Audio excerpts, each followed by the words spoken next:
For GE Power Systems, the average lifespan of a field engineer was 2 years. On average, some dudes lasted 2.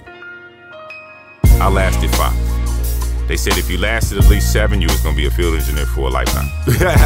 So I hit that 5-year mark. I was like, I got to get the hell out of here, and I did.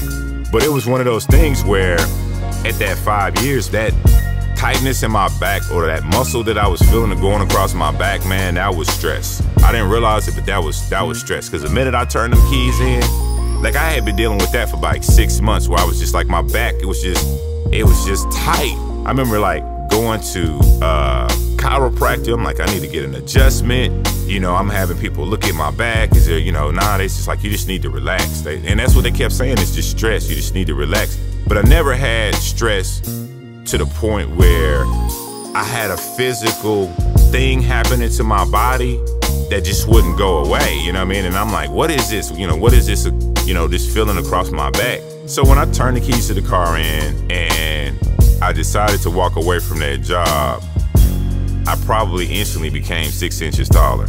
You know what I mean? Because I was bent over, hunched over, shoulders rolled forward. My body language was that of somebody that got defeated. It was of that of somebody that just took a butt whooping, a major one, you know what I mean? It was like that.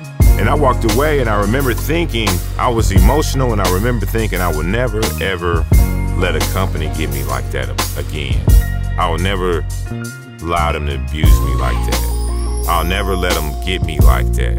It's what I remember thinking when I walked away from GE. Because I realized, I learned a lesson 5 years after graduating from college, and that what I learned was these corporations will use and abuse you. The men in these corporations will use and abuse you. They will see you as a pawn, or see you as being expendable, you know? And because if I'm willing to throw you away, right? If I don't see you of any value and I'm willing to throw you away, then I'm gonna put you through all type of extremes just to see, will you quit?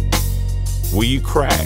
You know, and the things that I went through were nowhere in any form, way, shape, or form, any comparison to the things that my ancestors went through, right? Like, I'm not experiencing nowhere near the level of things that they experienced, but the things that I experienced on my level was enough to have me a certain kind of way. Feeling the stress across my back, got me rolling my shoulders forward, got me hunched over, feeling like I just got worked pretty good. You know, got me in a corner talking about, nah, I ain't going back in the ring. I don't want no more of that. You know what I mean? They got me. I took too many blows and too many hits to the face, too many kicks to the behind, too many kicks to the stomach. My ribs don't feel like they something wrong with my ribs right now. You know, and that was my experience in corporate America, is just one of just getting really beat up, you know, over time. I'm learning, I'm figuring out my craft, I'm executing, I'm in high pressure environments. I mean, I'm in environments that are gonna make me a diamond now. The experience I walked away from GE, I couldn't have got that from anywhere else. Because part of me to be able to get that experience, it was the timing. And I grew up in my career during the time of Enron and the rolling blackouts. I grew up in the tail end of the heyday of one of the biggest power booms in the history of America in terms of putting in generation. And Enron manipulated that scene.